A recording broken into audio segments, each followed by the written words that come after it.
Hola, ¿qué tal? Buenos días a todos y a todas. Literatura Argentina, ¿cómo les va? Espero que estén muy bien. Ayer les agradezco por haber participado en el Zoom, por las cosas lindas que dijeron y demás. Me causaba gracia pensar que ayer todos se despidieron diciendo felices vacaciones y acá estoy yo. Nos faltaba una clase antes de las vacaciones. No crean que iban a zafar de mí con tanta facilidad. Bien, estuve viendo la consigna sobre la anáfora de Pizarnik.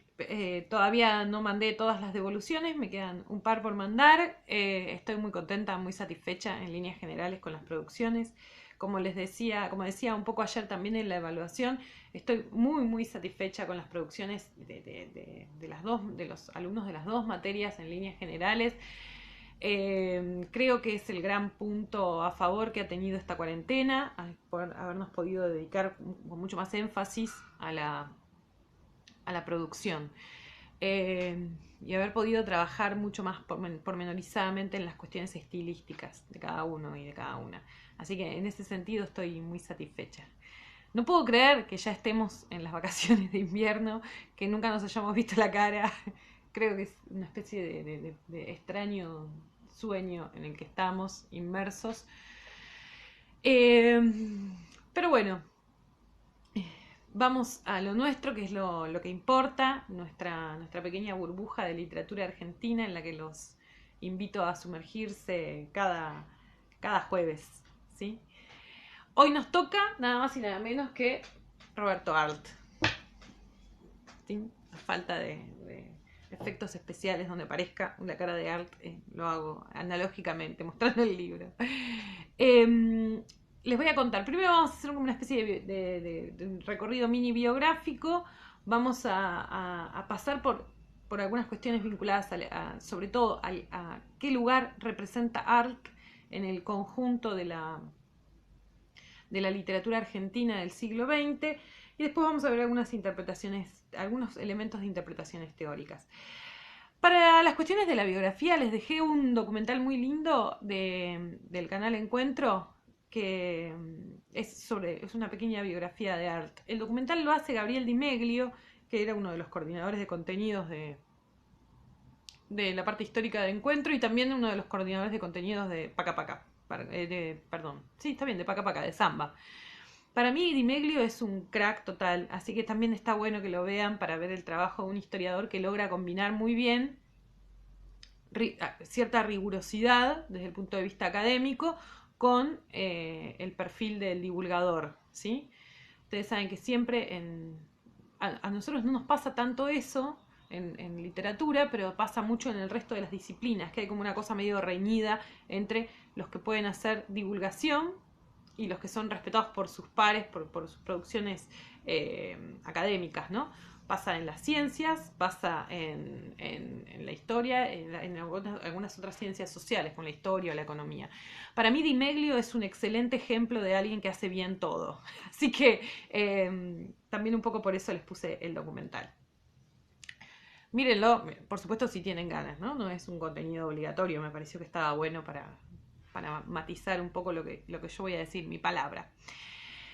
Bueno, Art nació en 1900 y murió, sí, así, en el número redondo, 1900, y murió en 1942. Tuvo una vida corta, intensa. Y una vida además muy, para mí, muy interesante porque en su breve recorrido vital, sin embargo, logra atravesar varios de los hitos fundamentales eh, del siglo XX, ¿no? Nada más y nada menos que logra ver la Primera Guerra Mundial, ¿no? La Gran Guerra, logra ver la Revolución Rusa en el 17, logra ver el crack del 29 y termina ya atisbando lo que se iba a convertir en las proporciones monstruosas del genocidio nazi, ¿no? Fíjense, es una sola vida que logra atestiguar todas esas cosas y en cierta medida podemos ver cómo esto, que es lo que logra, que es lo que transita vitalmente Art, que tiene que ver con esta idea, ya lo habíamos hablado, ¿no? Del fracaso de la idea de progreso indefinido que tenía el capitalismo hasta fines del siglo XIX. Art logra hacerlo una estética, ¿sí? Casi una poética del desencanto y de la desilusión, ¿sí? Que va a estar, decíamos, muy influenciada por esta especie como de clima de fin de época que le toca vivir. Él en lo personal, bueno, lo van a ver mejor en el documental, pero era hijo de inmigrantes polacos, en ese momento esa parte de Polonia era parte de Prusia, era gente de condición muy humilde, vivían en el barrio de Flores. Art va a ser casi como el mayor exponente del barrio. Tuvo una vida bastante, en ese sentido, azarosa, tenía una muy mala relación con su padre, tenía mal carácter el propio Art, tenía también sus cuestiones medio indómitas, medio indominables. Lo cierto es que después de varias expulsiones, su escolarización terminó muy tempranamente, a los 9 años, y ahí empezó su largo periplo por la infinidad de trabajos que tuvo por lo menos hasta los 16 años. Y ahí ustedes dirán, ¿pero cómo? ¿Nada más que hasta los 9 años cursó? Bueno, sí, exactamente. Bueno, una de las características estilísticas de Art va a tener que ver, y también como del mito artiano, ¿no? Alrededor de él, va a tener que ver con esta cosa medio autodidacta, ¿no? Como escritor y también como lector. Sus lecturas van a estar en general marcadas por la literatura no quiero decir de baja calidad, quiero decir de alto consumo, ¿no? Eran libros, muchas veces traducciones berretas, de libros importantes, otras veces libros editados con ese fin, que eran largas ediciones, muy, muy grandes, en mala calidad de impresión y demás. Él mismo lo narra esto, no lo estoy reconstruyendo. Muchos van a decir que buena parte de la estética de Art, marcada quizás por cierta desprolijidad, va a tener que ver con esta forma de lectura tan heteróclita, tan muchas veces tan confusa, ¿no? Tuvo, les decía antes, 1000 trabajos, trabajó de todo lo imaginable hasta los 16 años en los que cuando empezó a trabajar como periodista, ¿sí? Ocupó todos los roles imaginables dentro del mundo del periodismo, hasta que se ganó cierto nombre, cierto respeto. Al final de su vida ya le dejaban un poco hacer lo que quería, eso era lo mejor. Yo quiero que ustedes vean también, vieron que a mí siempre me interesa que pensemos en relación a los modelos de escritor. Bueno, quiero que ustedes vean también un modelo de intelectual que hasta ahora no había aparecido, ¿sí? Que tiene mucho que ver con el tipo, lo que los yanquis dirían el self-made man, ¿no? El tipo que se hace a sí mismo. Quizás en la versión norteamericana del self-made man hay como una especie de progreso económico que en Art nunca hubo, ¿no? Y esta es una de las partes también que tiene que quedar siempre claro cuando uno lo lee y que queda, me parece, se trasluce en Art, ¿no? Siempre hay voy a usar un término que Jorge Panesi, el crítico, usa para otro escritor, pero como una suerte de estética de la precariedad económica, ¿no? Una cosa de siempre como correr de atrás al sustento.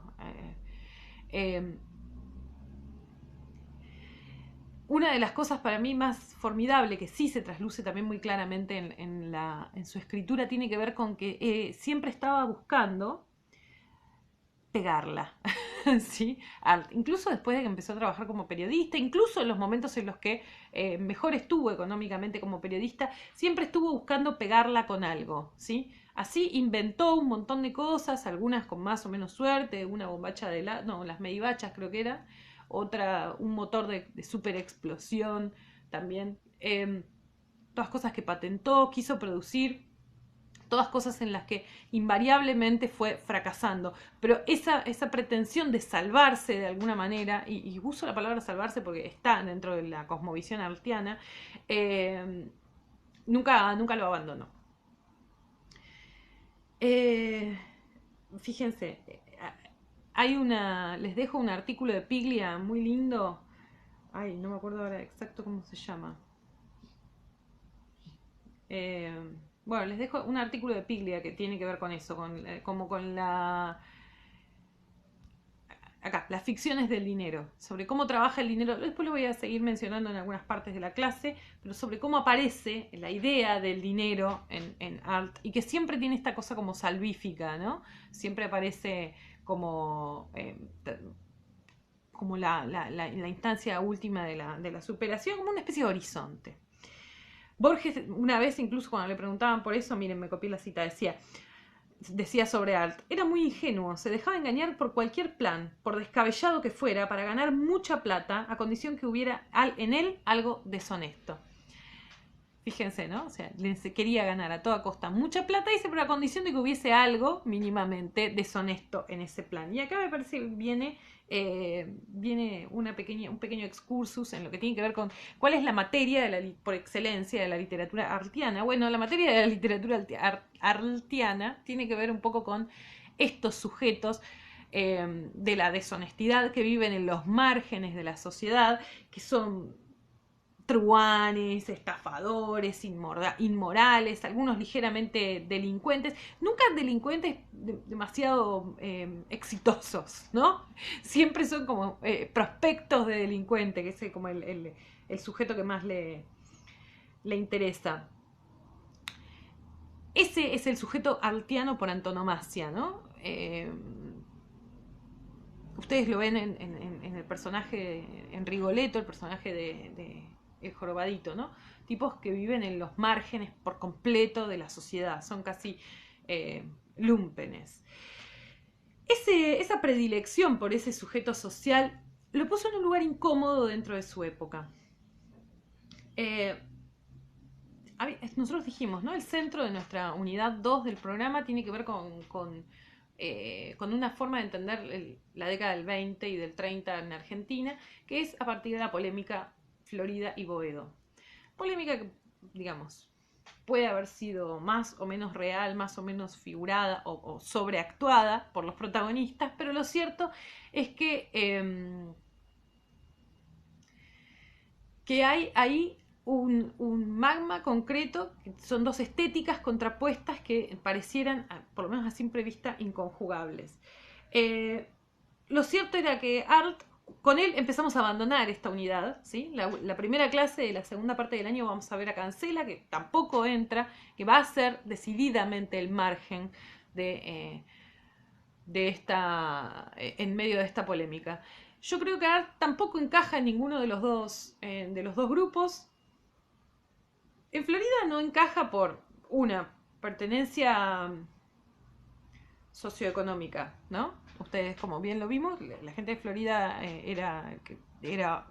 pertenecía a otra clase social. Tenía, por ende, otra mirada sobre la literatura, ¿no? O sea, claramente ninguno de ellos buscaba, fíjense, Girondo jamás hubiese pensado en vivir de la literatura, no hubiese sido algo que le interesara.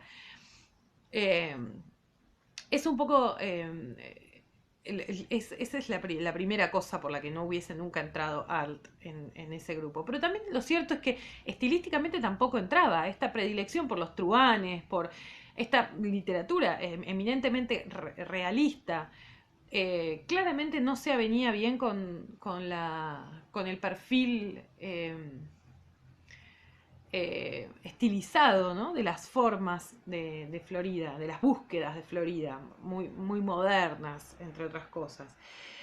Y ustedes me dirán, bueno, pero con Boedo entonces, que eran de clase popular, eran trabajadores, buscaban interpelar al lector trabajador, ahí tenía que encontrar un lugar seguro. Bueno, lo cierto es que tampoco encuentra ahí un lugar, porque como vimos cuando vimos esta diferenciación, la marca genérica de Boedo tiene que ver con una literatura comprometida socialmente, ¿sí? La mayoría de sus integrantes tenían ideas de izquierda, de centro izquierda, o eran anarquistas, cosa que no podía estar más alejado de la vocación de Art, que claramente lo que quería era pegarla económicamente, y pegarla a él. No había una vocación de de socialismo en eso, ¿no? Esa estética delincuencial, por otro lado, no tenía nada que ver con esta idea del hombre nuevo que planteaba un poco Boedo, ¿no es cierto? Así que por ninguno de los dos motivos, aparte de esa cosa individualista, ¿no? Los propios de Boedo decían sobre Alt, pero es un tipo que una literatura que habla exclusivamente sobre el individuo y busca interpelar al individuo, al uno, ¿no? Al único. Así que, como ven, no tenía lugar en ninguno de los dos grupos. Así que con él, y decíamos, la próxima clase junto a Cancela vamos a terminar de salir de esta unidad. Y me gustaría decir salir de esta dicotomía, pero en el fondo no estoy segura de que en algún momento se salga de esta dicotomía. Bien. Art tuvo, como trabajó de esto, como esto fue lo único que realmente más o menos le funcionó económicamente durante toda su vida, Art tuvo una producción muy vasta, literariamente hablando, ¿no? Nosotros acá vamos a ver casi de manera excluyente su obra cuentística. También produjo esto que él llamó aguafuertes, que son una especie de textos de no ficción, que tenían que ver con las impresiones, ¿no? El aguafuerte es una técnica de la pintura, que tenía que ver como con el impresionismo, ¿no? Él hizo aguafuertes argentinas, aguafuertes en cada uno de los viajes que lo mandaron a hacer. Fue el espacio del periodismo que mejor se le dio a Art, ¿no? También escribió algunas obras de teatro, algunas incluso se pusieron en escena. Hay una incluso que cada tanto se vuelve a dar. Ahora no me acuerdo cómo se llama. Y después probablemente su faceta más conocida, más célebre, o por lo menos la que le dio más renombre, fue la de novelista. La primera novela que publicó fue El Juguete Rabioso, que es de 1926. Después publicó Los Lanzallamas y Los Siete Locos, así sucesivamente. Y eso le ganó cierto... La palabra que busco no es prestigio, ¿no? Pero cierto lugar en la sociedad literaria de la época. La estética general de su obra tiene esta cosa, esta impronta, decíamos, del realismo, propia del realismo casi a la manera soviética. Vamos a ver que es probablemente la influencia más importante en Art. Está marcada por el elemento, por lo sórdido, por el trabajo con lo abyecto, casi como con los desechos de la sociedad, del capitalismo de ese periodo, ¿no? Le interesa el mundo del lumpenaje. Este mundo, por definición, y por eso decíamos a la izquierda no le interesaba, para Marx no era un sujeto político, ¿sí? O sea, el lumpen para Marx no le importaba. Vivía al margen de la sociedad, no era reconvertible en términos para el socialismo, ¿no? Los dos cuentos que teníamos hoy para leer son El Jorobadito y La Cadena del Ancla. El Jorobadito salió en el libro que se llama El Jorobadito. Él publicó dos antologías de cuentos nada más, publicadas por él. El Jorobadito, que es de 1933, y El Criador de Gorilas, que es de 1941, un año antes de su muerte. Después, tiene una bocha de cuentos, tiene más de 100 cuentos que fue publicando en periódicos. Miren, todo este libro, así de grueso como lo ven, es todo de los cuentos que fue publicando en periódicos. Insisto otra vez, era su forma también de mantenerse, es una forma de subsistencia. En El Jorobadito, que es el primero en El Jorobadito como libro, primero vamos a hablar, quería señalar dos cosas. La primera es, ustedes quizás lo hayan notado también, la influencia muy fuerte, decíamos, del realismo sórdido, más a la manera, iba a decir soviética, no, a la manera rusa, ¿no? A la manera concretamente de Dostoyevsky. Los que hicieron conmigo latinoamericana recordarán, ¿no? Y fíjense la cantidad de paralelismos que hay entre Art y la figura de Quiroga. Quiroga solía decir de sí mismo: yo soy el primer infectado por Dostoyevsky en América Latina, ¿no? Bueno, quizás podríamos pensar que Art es el segundo gran dostoyevskiano. ¿Y hay tercero? Podrían preguntarse ustedes. Sí, hay varios terceros. Para mí el tercero más notable es Abelardo Castillo. Si tengo que señalar así dostoyevskianos puros, ¿no?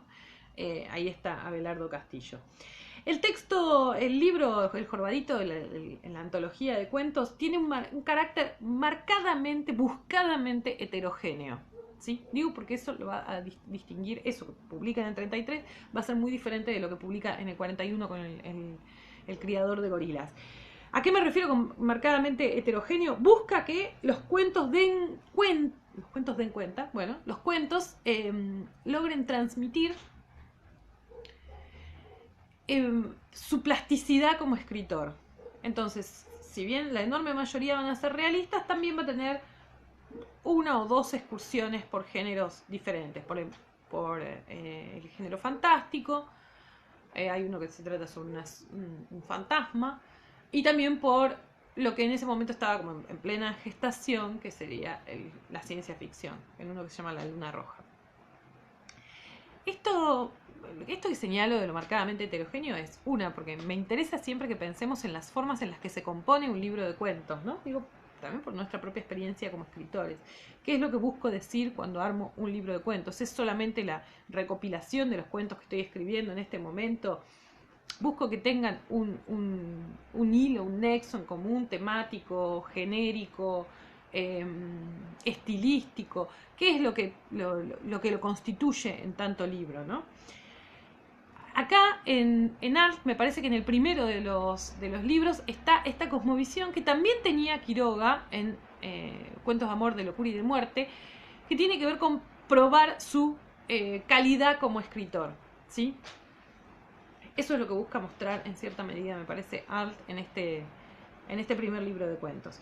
En el segundo libro de cuentos, del cual ustedes tienen La Cadena del Ancla, ahí ya la cosa cambia por completo. Nada más pasaron 8 años, pero sin embargo, evidentemente, su cosmovisión sobre cómo debía ser un libro de cuentos cambió. No quiero volverlos locos con los paralelismos, pero es un poco lo mismo que pasa con Quiroga con Los Desterrados, ¿sí? No sé si se acuerdan. Lo que pasa con El Criador de Gorilas es que ya acá hay un hilo en común. Casi podemos pensar en que hay un cronotopo pregnante que tiene que ver con un espacio que es real pero es inventado al mismo tiempo. ¿Qué quiero decir? A Art lo mandan de viaje a hacer sus aguafuertes, lo mandan al norte de África, a Marruecos. Concretamente lo mandan a la ciudad de Tánger. Tánger en este momento, en la década del 30, o comienzos entre la década del 30 y la del 40, mejor dicho, es como una especie de hervidero político. Es el espacio en el que abrevan todos los exiliados europeos, los que están teniendo que exiliarse por los regímenes totalitarios. Y es un lugar que incluso desde el punto de vista político se lo disputan 9 potencias europeas diferentes. Imagínense, cada una de ellas en esa ciudad, en ese pequeño lugar, está atestado lo atestan de espionaje, ¿no? Este es el momento, la década de oro del espionaje. Iba a decir la década, pero no estoy muy segura. Quiero decir, si el espionaje en sí. Digo, el buen espionaje no debería notarse, y este se notaba mucho, así que quizás no sea tan de oro como pensamos. Pero sí es, por lo menos desde el imaginario de la literatura de espionaje, es la meca, ¿no? De hecho, piensen incluso también en que es un poco el escenario de Casablanca, de la película, como para que se den una idea de cómo convergen ahí las distintas culturas. La mayoría de los cuentos del Criador de Gorilas están trabajados en ese espacio, en esa especie como de auténtica Babilonia que es Tánger.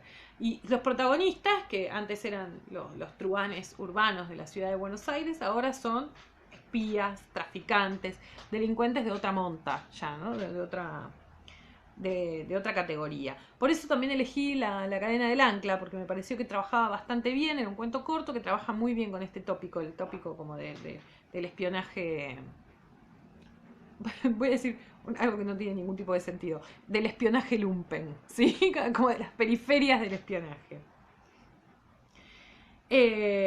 A mí en particular, como libro de cuentos, me parece muy superior El Criador de Gorilas a El Jorobadito, ¿sí?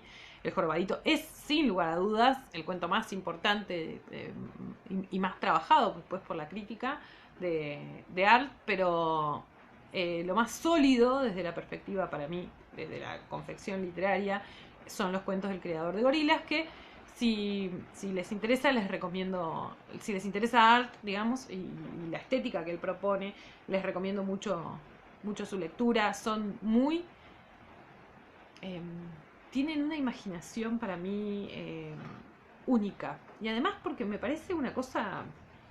Les digo algo, me parece como una cosa de otro planeta que un escritor haya elegido ese escenario. Y ese escenario, por otra parte, me parece a mí que condensa como muy bien. A ver, porque es Tanger y no es Tanger al mismo tiempo. Quiero decir, no hace documentalismo Arlt, ¿sí? De hecho, ni siquiera hace impresionismo, porque eso lo deja para las aguafuertes de Marruecos, que escribe, ¿sí? Hace como una especie de Tánger, que es el margen de Buenos Aires también, ¿sí? Eso es lo que más interesante me parece a mí. Tiene como esa fascinación, un poco del siglo XIX, por la extranjería, por el exotismo de ese espacio, pero no deja de ser eminente y fundamentalmente muy porteño. Sé que parece contradictorio lo que estoy diciendo, pero confío en que si leen el libro van a encontrar algo de esto que les estoy diciendo yo. ¿Sí? Van a encontrar este espacio complejo que habitan estos personajes, que es Tánger. Vamos a hablar de algunas cuestiones sobre cómo sus contemporáneos entendieron el estilo propio de Arlt. Lo cierto es que los contemporáneos en general fueron bastante detractores de Arlt. Arlt fue un tipo que tuvo mucha acogida en la prensa, en el mundo de la prensa. Muchos lectores que venían de un ámbito no literario, o sea, que Arlt era uno de los pocos textos literarios que leían, ¿sí?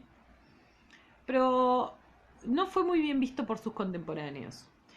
¿Qué era lo que le achacaban al estilo arltiano? Le achacaban que era un estilo desprolijo, fundamentalmente eso, la desprolijidad, ¿no? del texto. Pero también le achacaban la cursilería, ¿no? Caer en algunos lugares comunes que son propios de la literatura popular, por otra parte, quiero decir. Hay un gesto elitista también en la predilección por la novedad constante y permanente, ¿no? Le achacaban también, digo, del otro lado, le achacaban también que consideraban que era una suerte de copia o de remedo de los tópicos dostoyevskianos por excelencia, ¿no? La humillación, la hipocresía, el resentimiento, la frustración, esta especie como de puesta en acto de las contradicciones del sistema capitalista. Los que vinieron un poco después, ahora vamos a ver cómo funcionó esa dinámica, lo rescataron. ¿Por qué lo rescataban a Arlt? Además de porque tenían evidentemente ganas de hablar mal de sus detractores, vieron cómo somos los argentinos. No, lo rescataban sobre todo por el vitalismo del texto, porque eran textos profundamente cargados como de vida.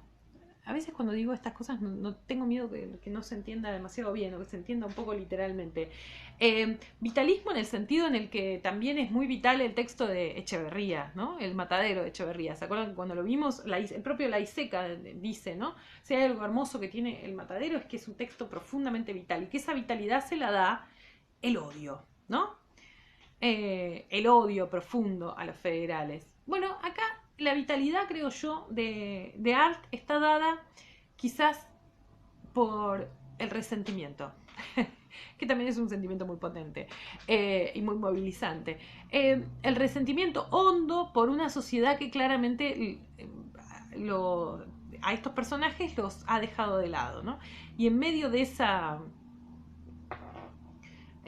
ese gesto de apartamiento, estos personajes están como permanentemente queriendo, ¿no? Arremetiendo contra contra esta especie de red que es la sociedad de consumo capitalista.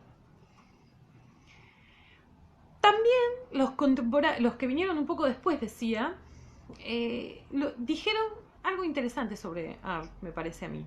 Que es que Arlt logró captar muy bien, en líneas generales, una de las características de la época que le tocó vivir, que tenía que ver con el enorme carácter violento, ¿no?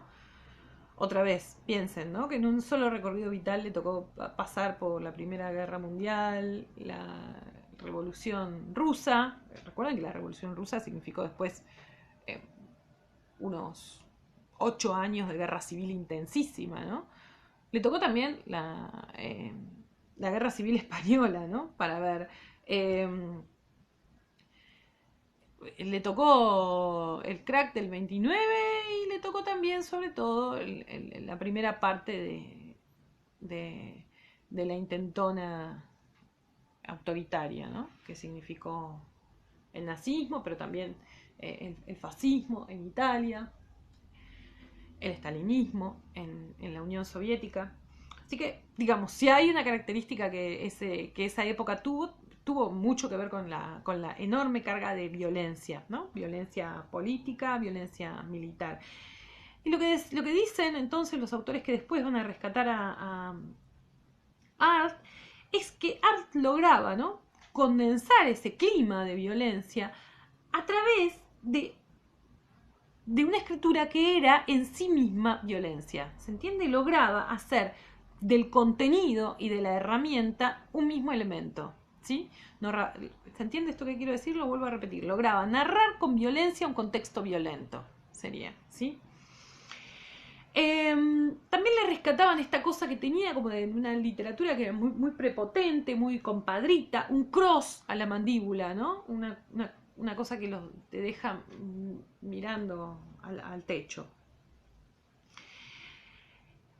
Algunos incluso después entendieron esta cosa que le criticaban a otros Arlt, ¿no? de la cursilería, de lo recargado de su literatura muchas veces, lo entendían como una suerte de compensación simbólica, ¿no? Que entendían que ese estilo hiperabundante lo compensaba de alguna forma esa especie de precariedad material y económica que no solo él, como escritor, sino, por supuesto, sus personajes, pero también toda una clase intelectual que estaba pujando por hacerse un lugar en la cultura argentina, venía como a reclamar.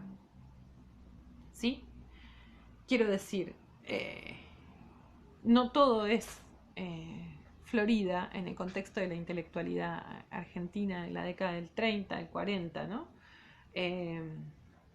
Empieza a haber también una clase intelectual que está queriendo un poco meterse a los codazos en medio de los grandes nombres como Borges y demás. A veces no sé por qué necesito hacer el codazo, ¿no? O sea, y no me basta con decir la palabra codazo. Eso sería algo para trabajar en terapia. Esta idea de la compensación material a mí también me hace acordar un poco, además de a Quiroga, a otro de los grandes maestros de estos, de tanto de Quiroga como de Arlt, que es Poe, ¿sí? Siempre cuentan que Poe, vieron que Poe murió en la última de las miserias, y cuando digo última de las miserias, digo literalmente última de las miserias. El alcoholismo lo había llevado ya a su último estado, que era el delirium tremens. Algunos incluso, la muerte de Poe es un episodio muy confuso, donde él desaparece de un lugar y aparece en otro lugar, vestido con ropa diferente, nadie sabe qué pasó en el medio, supuestamente alguien lo usó para que vaya a votar, una cosa rarísima. En medio de esa situación, ya hacia el final de su vida, en los instantes que todavía le quedaban de coherencia, donde podía unir una idea con la otra, escribió un texto formidable que se llama Filosofía del Mobiliario. En ese texto Poe indica cómo debe estar decorada una casa. Indica que los espejos no tienen que estar puestos así para que la gente no se vea sino así. Toda una serie de indicaciones muy, muy floridas. Y él vivía prácticamente en una cueva, ¿sí?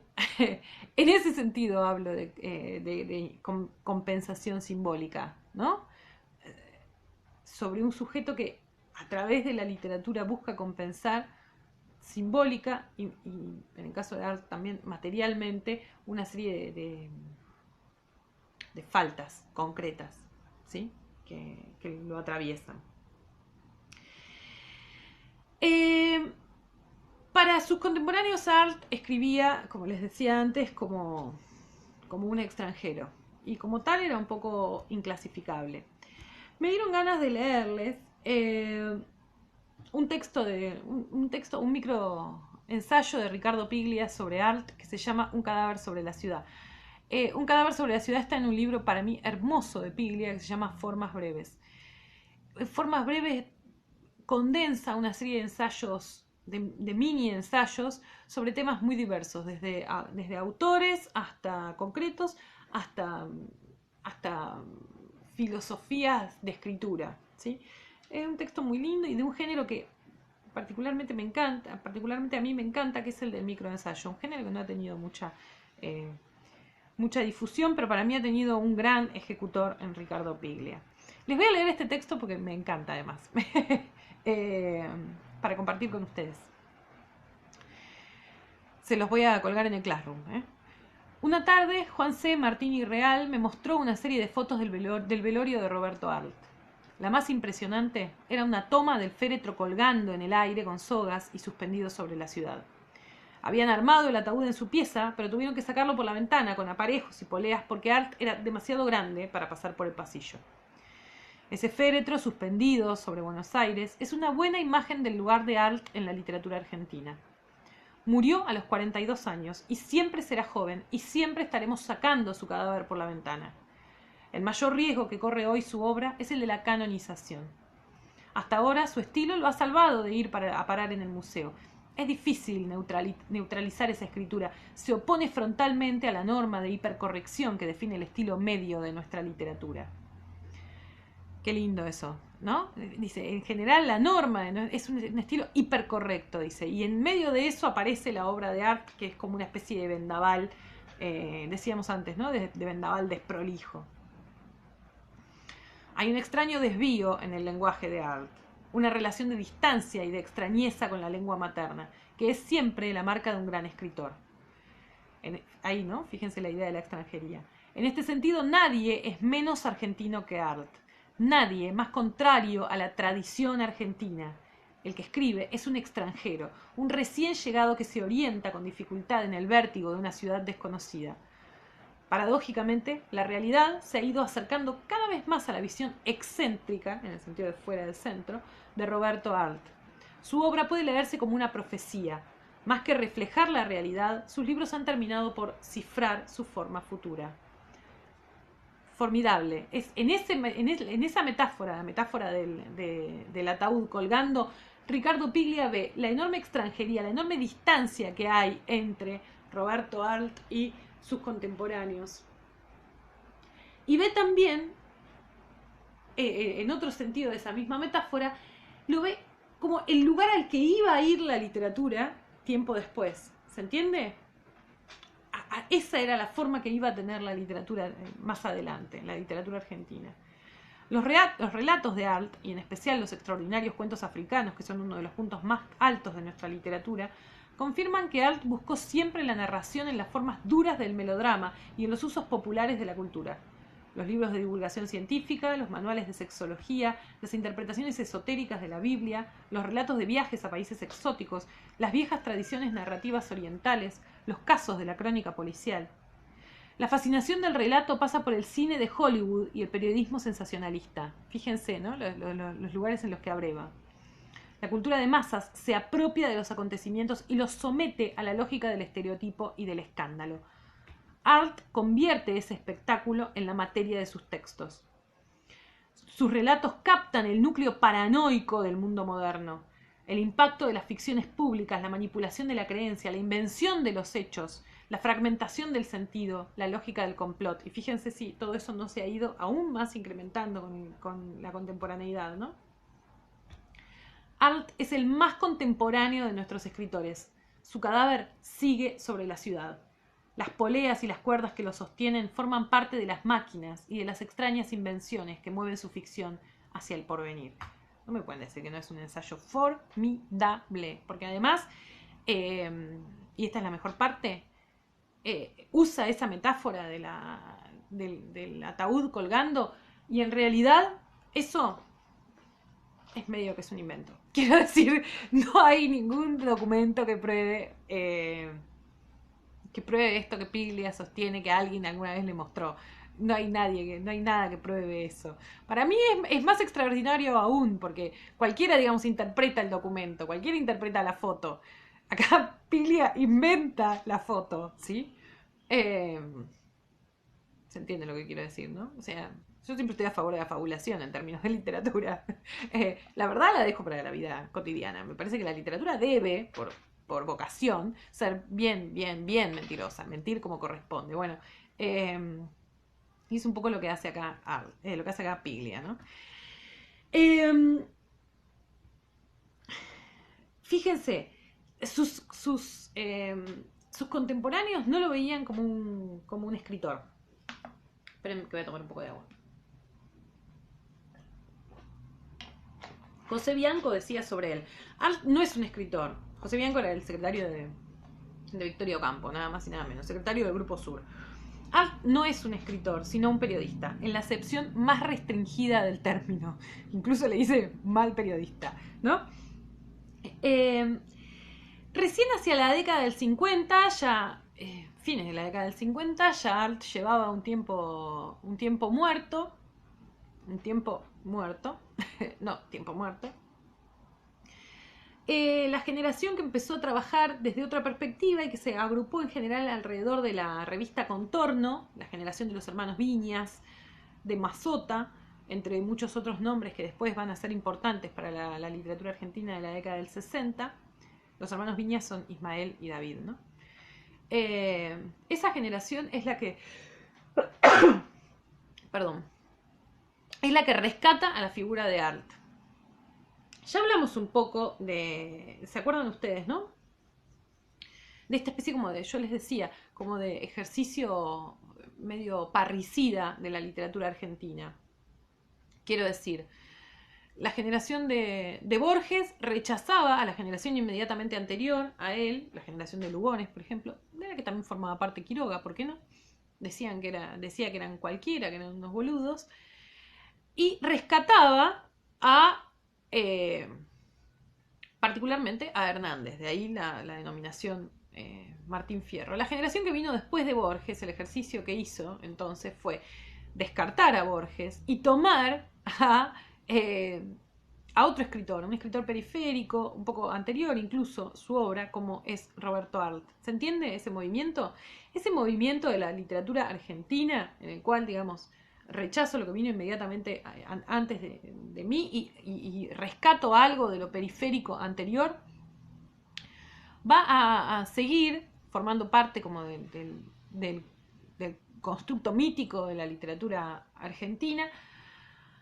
Yo creo que sin solución de continuidad, por lo menos hasta la dictadura, ¿sí? Creo que ya esto lo hablamos. Pero ¿por qué esa dinámica se rompe en la dictadura? Bueno, porque buena parte de los escritores que formaron parte de esa generación tuvieron, o se murieron, o los mataron, mejor dicho, o se exiliaron, ¿no? O sea, Walsh, Urondo, Conti, murieron, y no sé, Mazota, el propio David Viñas, Di Benedetto, todos tuvieron que marchar al exilio, ¿no? Cada uno con su caso particular. Ese núcleo hizo muy difícil que los escritores que vinieron inmediatamente después pudieran renegar parricidamente de los muertos, ¿no? O sea, muy difícilmente se pueda renegar de alguien que muere en condiciones heroicas, si se quiere, ¿sí? Así que esa dinámica se vio un poco postergada después de la dictadura. No, creo que la literatura argentina, además, por ese trauma originario que tuvo que ver con la muerte y el exilio, le costó mucho rearmarse después de como constructo, no digo los sujetos particulares que siguieron produciendo y produjeron cosas extraordinarias durante la década del 80, pero como conjunto costó mucho que volviera a armarse después del trauma, en el sentido literal, ¿no? que significaba golpe, que significó la dictadura.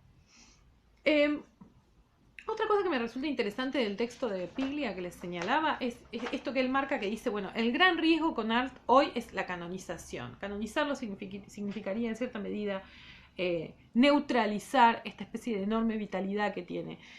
Y creo que hay algo de verdad en esto. Yo creo, sin embargo, que los textos de Arlt son medio imposibles o sea, se resisten desde el propio texto, desde el propio carácter estilístico a cualquier canonización, ¿no? A cualquier forma de cristalización. Bien, mi idea era, pero ya veo que voy casi, o sea, voy 45 minutos, yo no sé cómo organizo mis clases, cuánto pienso que o hablo demasiado más de lo que pienso que voy a hablar, no sé. Pues yo les juro que me hago mis guiones, todo. No sé qué es lo que está pasando. Me administro tan mal el tiempo. Quería leer con ustedes, si les parece bien, La cadena del ancla. Y después leer... No, es muy largo. No lo voy a leer. No, es muy largo, no. No lo vamos a leer. Sí les voy a leer Un aguafuerte, porque tiene además que ver que es algo que nosotros... que no les hice leer antes. Es una parte muy importante de la producción de Arlt. La parte que tiene que ver con el periodismo, sí, pero es una forma como muy moderna, muy a la manera de lo que va a pasar después, a partir de la década del 50, con el discurso periodístico, muy atravesado por las subjetividades de lo literario. Vamos a leer Un aguafuerte y después les voy a dar la consigna. Quería leer con ustedes La cadena del ancla para además de disfrutar la lectura, porque quería que lográramos evidenciar algunas de estas huellas estilísticas de las que habíamos estado hablando, sobre todo en la predilección por los sujetos a narrar, ¿no? Bueno, elijo entonces para leer, esto sí, una de las aguafuertes. Esta aguafuerte la escribió para el diario, lo mandaron a cubrir el fusilamiento de Severino Di Giovanni, ¿sí? Severino Di Giovanni, ya lo deben saber, fue un anarquista, cometió una serie de atentados, bien a la moda de la época. Creo que él fue, Radowisky fue el que le mató a Ramón Falcón. Bueno, pero eran atentados de ese tipo. En ese momento todavía se usaba la pena de muerte. Lo mataron. Lo mandaron a cubrir a la cárcel de Las Heras, el penal de Las Heras, el que quedaba en lo que ahora es el parque. El asesinato de Severino Di Giovanni. El texto se llama He visto morir. Van a ver acá un estilo artiano que no vieron en los cuentos, por eso también me gustaba, ¿no? Un estilo mucho más fragmentario, mucho más, en algún punto, cercano al lenguaje periodístico y en otro punto lejano del lenguaje periodístico, ¿sí? He visto morir. Las 5 menos 3 minutos. Rostros afanosos tras las rejas. 5 menos 2. Rechina el cerrojo y la puerta de hierro se abre. Hombres que se precipitan como si corrieran a tomar el tranvía. Sombras que dan grandes saltos por los corredores iluminados. Ruidos de culatas. Más sombras que galopan. Todos vamos en busca de Severino Di Giovanni para verlo morir. La letanía. Espacio de cielo azul, adoquinado rústico, prado verde, una como silla de comedor en medio del prado, tropa, máuseres, lámparas cuya luz castiga la oscuridad, un rectángulo, parece un ring, el ring de la muerte, un oficial. Observen, por favor, algunas de las marcas estilísticas de este texto que para mí es perfecto. En primer lugar, la enorme fragmentación, ¿no? El texto, además de estar dividido por estos subtítulos, la letanía es uno de ellos, la enorme fragmentación en la que nos presenta la escena. Espacio de azul, adoquinado rústico, prado verde. Y por otro lado, algunos elementos que le agrega que son como interpretativos. Una como silla de comedor, ¿no? un rectángulo parece un ring, ¿no? O sea, es la combinación perfecta para mí, perfecta en el sentido de que caracteriza muy bien a las aguafuertes de Art entre el discurso objetivo y la subjetividad, ¿sí? Entre descripción e interpretación.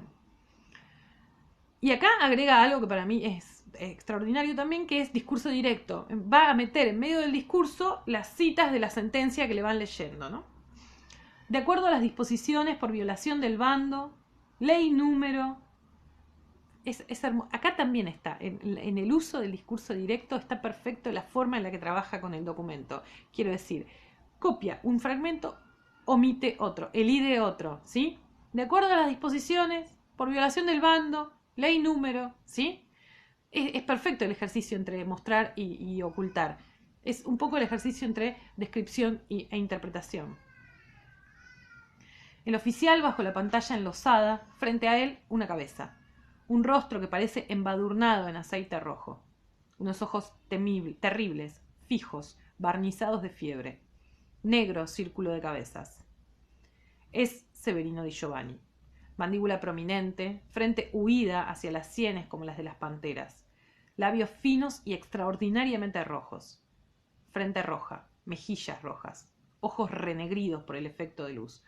Grueso cuello desnudo. Pecho ribeteado por las solapas azules de la blusa. Los labios parecen llagas pulimentadas. Se entreabren lentamente y la lengua, más roja que un pimiento, lame los labios, los humedece. Ese cuerpo arde en temperatura. Paladea la muerte. Otra vez, ¿no? Descripción, interpretación. Artículo número, ley de estado de sitio, superior tribunal, visto, pásese al superior tribunal, de guerra, tropa y suboficiales.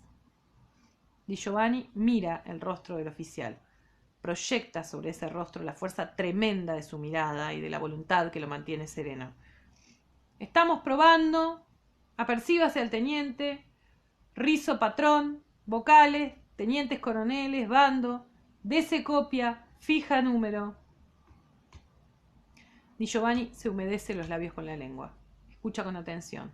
Parece que analizara las cláusulas de un contrato cuyas estipulaciones son importantísimas.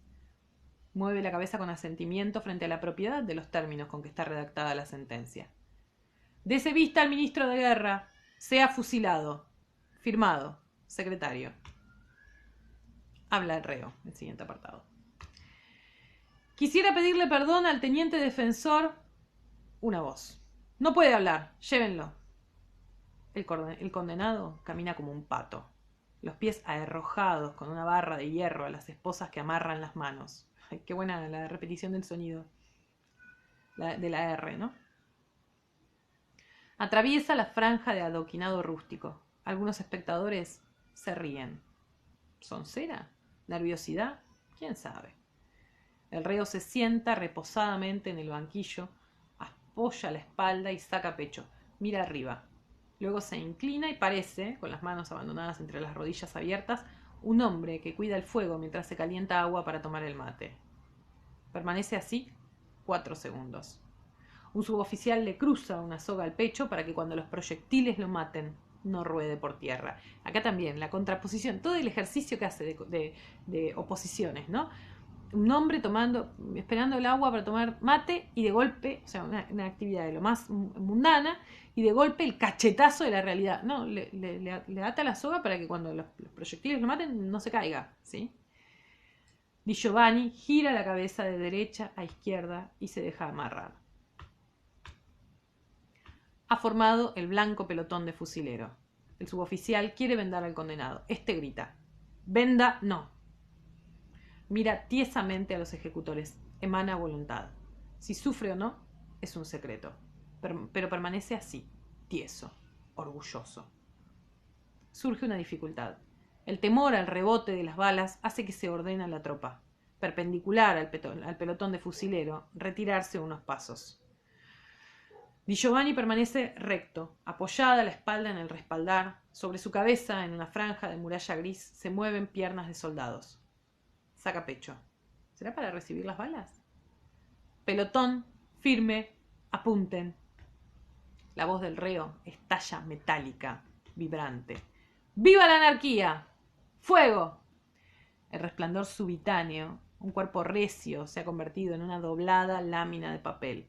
Las balas rompen la soga. El cuerpo cae de cabeza y queda en el pasto verde con las manos tocando las rodillas. Fogonazo del tiro de gracia. Las balas han escrito la última palabra en el cuerpo del reo.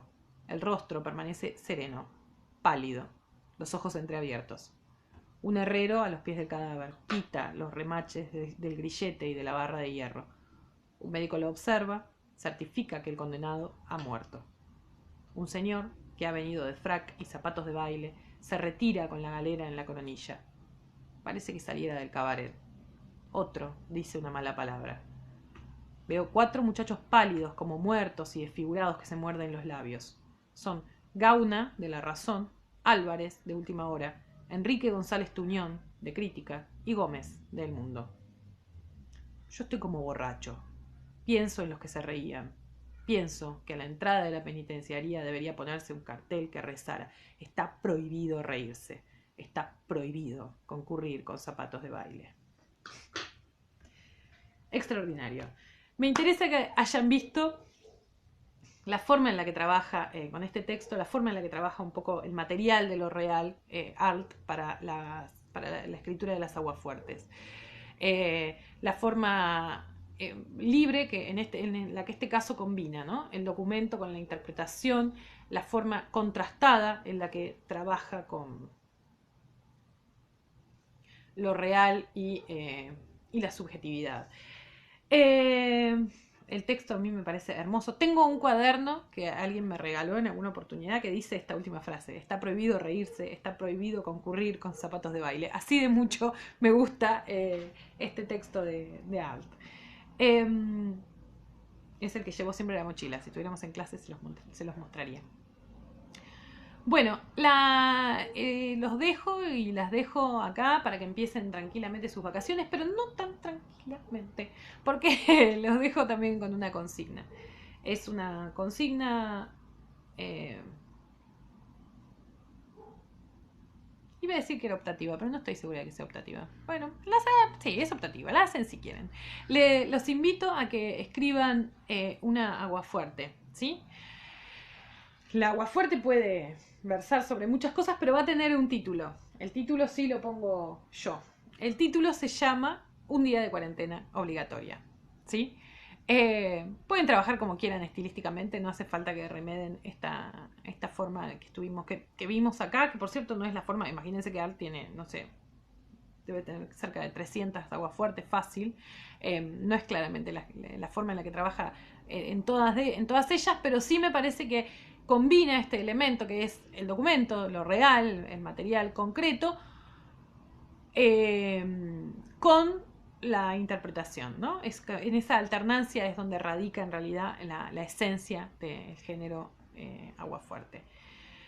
Bueno, espero que pasen muy lindo receso invernal. Esto no hace falta que lo hagan para allá, si quieren hacerlo después de las vacaciones, tranquilamente. Yo también voy a estar abocada a tratar de descansar y a estar más con mis hijos. Así que no se apuren, vayan haciendo las cosas a su tiempo. Como les dije la clase pasada, les subí al Classroom los materiales para lo que sigue. Creo que ya está Cancela. Bueno, ya están algunas cosas. Espero que estén muy bien, cuídense, por favor, cuidémonos todos, por favor, que estemos bien, es lo único que pido.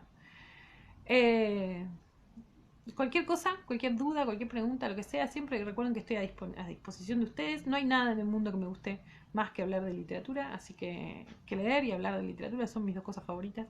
Así que siempre soy feliz cuando me preguntan al respecto. Nos vemos entonces, que estén bien.